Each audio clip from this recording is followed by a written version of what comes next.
আসসালামু আলাইকুম। কেমন আছেন সবাই? আশা করি আপনারা সবাই ভালো আছেন। আর আপনাদের দয়ায় আলহামদুলিল্লাহ আমিও ভালো আছি।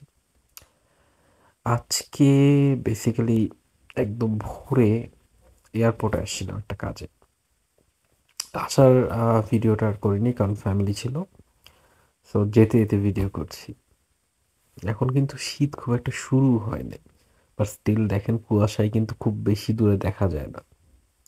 এনিওয়েজ, ওয়েলকাম টু চাটগাঁয় daily and let's start the vlog.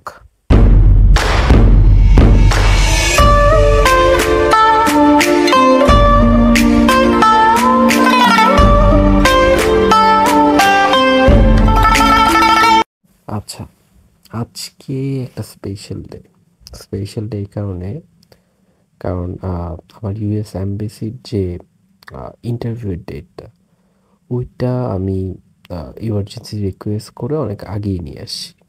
আমার ইনিশিয়াল যে ইন্টারভিউ ছিল ওইটা ছিল মের দিকে, মে 24th আই গেস। ওইটাকে ইমার্জেন্সি রিকোয়েস্ট করে ডিসেম্বর 17th আনা হয়েছে।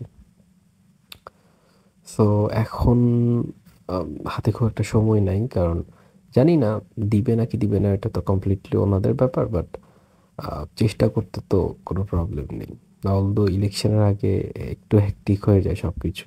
যদি দেয় তখন প্রবলেম, না দিলে তো আহ, আবার 3-4 মাস বা 5 মাস পর। যাই হোক, আজকের প্ল্যানিংটা সাজাই। আজকে হচ্ছে মেইনলি যেহেতু আমার ইটস এ স্পেশাল ডে, আজকে স্পেশালভাবে সেলিব্রেট করব। আজকে মেইনলি যেটা যাওয়ার কথা, লেক ডাইনে। লেক ডাইনে হচ্ছে একটা ফ্রেন্ডের বার্থডের একটা ছোট ট্রিটের ব্যবস্থা করা হয়েছে। কিন্তু আমার মাথায় কয়েকদিন ধরে একটা জিনিস ঘুরছে, অনেক দিন ধরে। লাস্ট আমি লিটল পেশাওয়ারে একটা লাচ্ছি খেয়েছিলাম, লাস্সি বলে ওরা ওখানে। তো ওইটা খাওয়ার পর আমার মানে বাসায় বানানোর খুব ইচ্ছা করছিল, কিভাবে বাসায় বানানো যায় এই সেই।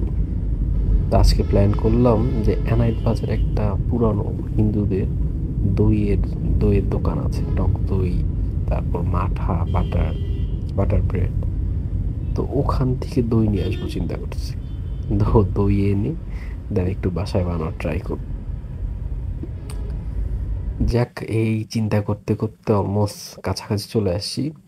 আর এই সকালবেলা একটু আগে যেমন আমরা কুয়াশা দেখলাম, এখন কিন্তু একদমই নাই, একদমই ক্লিন। আচ্ছা, এই গেছিল আরেকটার জন্য। আচ্ছা, যাই হোক, আপাতত এটাই প্ল্যান আজকে। এছাড়া আর কোনো প্ল্যান নাই। ফার্স্টে হয়তো মাঠা খেতে যাব, দই আনতে যাব, এরপর হয়তো লেক টাইনে যাব। বাট শিওর না কোনটা বেটার হয়, যেটা বেটার হয় ওইটা আগে করব। আর একটা জিনিস মাথায় ঘোরাঘুরি করছে যে এই যে 17 তারিখ আমার এক্সাম বা 17 তারিখ আমার ইন্টারভিউ, যদি হয়ে যায় তখন কি করব? কারণ হাতে তো একদমই সময় নেই। বাই দ্য ওয়ে, আমার ক্লাস কিন্তু শুরু হবে 17th জানুয়ারি ইউএসএতে। আমি এনরোল করেছি একটা প্রোগ্রামে। ওইটা পরে এক সময় বলবো, যদি হয়, না হলে তো নাই। সো এটার ব্যাপারে ডিটেলস আর নাই বলি, যদি হয় তখন আমরা ডিটেলস এটা নিয়ে কথা বলবো। বাট টিল নাও আজকে খুব খুশি এটার জন্য, কারণ নর্মালি হয় না। এখন খুবই ইলেকশনের আগে খুবই হেক্টিক একটা টাইম যায়, খুব বিজি টাইম যায়।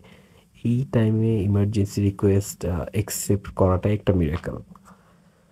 যাই হোক, বাসায় সবাই অনেক খুশি। সকালবেলা উঠেই মেইলটা পেয়ে আমি সবার আগে আমার ফ্যামিলিকে দেখাই, আমার রিলেটিভসদেরকে দেখাই। সবাই অনেক খুশি হয়। বাট মানে মেইন চ্যালেঞ্জটা তো সামনে। অ্যাকসেপ্ট হবে নাকি না, রিজেক্টের রিজেক্টের হার এখন খুব বেশি, মানে রেটটা খুবই বেশি। কারণ ইলেকশনের আগে আহ, যাই হোক, এই ব্যাপারে আর কথা না বলি, বাট বুঝলেন তো, মানে একটা বেসিক আইডিয়া তো পেলেন। এখন একটু রিয়েকশনের হারটা বেশি। বাট আমি চিন্তা করছিলাম যে যদি হয়ে যায় তখন কি করব। কারণ হাতে তো 15 দিন হতে সময়, 15 দিনে কিভাবে সম্ভব কোনো কিছু করা। তো মজাও লাগছিল, মানে খুশিও লাগে আবার খারাপও লাগে যে যদি হয় তখন আমি কি করবো, আমার ফ্যামিলিকে ছেড়ে আমার যাওয়া লাগবে। আর না হলে তো ভালো চিল করবো, আপনাকে ভিডিও দেখাবো এই সেই, ব্যাস। যাই হোক, আজকে আপাতত এটা শেষ। আজকে জিম করার কোনো প্ল্যান নাই, কারণ 17 তারিখ তো, তো একটু মেন্টাল প্রিপারেশন নিতে হবে, একটু গোছগাছা করে রাখতে হবে, না হলে নাই, ইটস ফাইন। বাট যদি হয়ে যায় আমি কিন্তু একদমই সময় পাবো না। এর মধ্যে আবার আজকে রাতে আমার একটু নেভাল অথবা বিচে যাওয়ার প্ল্যান আছে, গেলে তো আপনারা দেখতেই পারবেন। বাট ওকে, এতটুকু প্ল্যান আপাতত, এর বাইরে আর না যাই। সো একটু রেস্ট নিয়ে একটু ঘুম দিয়ে দুপুরবেলা বের হয়ে যাই। সো এটা হচ্ছে ওই প্লেসটা, অনেক পুরানো, বাট মাঠাটা খুব ভালো ছিল, বাটার ব্রেড খুব ভালো। এখান থেকে চলে যাওয়া হচ্ছে লেক ডাইনে। লেক ডাইনের ফুড তো ভাই বেস্ট, মানে লাঞ্চটা আমার ওই দিনের মানে বেস্ট লাঞ্চ ছিল। আর আমার ছোটো ভাইকে নিয়ে বের হয়েছিলাম। তো দেখি ও কোনোমতেই রাজি হয় না, ওর ওইসব খাওয়া ভালো লাগে না, ওর আইসক্রিম ভালো লাগে, সাবজিরো ভালো লাগে। তো ওকে ফালুদা হয়তো নিয়ে যাই হচ্ছে সাবজিরোতে, সাবজিরো কাছেই। আর সাবজিরো থেকে আহ, আমিও একটা আইসক্রিম খাই, আমার আইসক্রিম পছন্দ। আর ওদের একটা নিউ জিনিস লঞ্চ হয়েছে, ওটা হচ্ছে আপনার আইসক্রিম কেক। ডিফারেন্ট, নেওয়া হয়নি, ট্রাই করব। খাওয়া দাওয়া শেষে ছোট ভাইকে বাসায় পৌঁছায় দিয়ে আমরা জিমে চলে যাই। খাওয়া দাওয়ার পরে জিম করি, যদি এটা ভালো না খুব একটা। আর জিম করার পর আবার খাওয়া দাওয়া, মানে কেন জিম করি, কেন দৌড়াই, কি করি কিছুই বুঝি না। যাই হোক, এটা হচ্ছে আমরা মাঝে মধ্যে দিল খুশে যাই না, মাঝে মধ্যে ভিডিও দিই, ওই জুস টুস খাই যে, সেম ভাইয়ার সেম মালিকের। মানে এই ভেলপুরিটা বেস্ট, মানে হাইজিন মেনটেন করে করে প্রপার। অ্যান্ড মানে চিটংয়ের মধ্যে ওয়ান অফ দ্য বেস্ট। আপনার যদি ভেলপুরি ফুচকা খাওয়ার ইচ্ছা থাকে একবার ট্রাই করবেন, এটা reasonable and one of the best এটা। এরপর এই যে অটো রিক্সায় করে আমরা বাসার দিকে রওনা হই।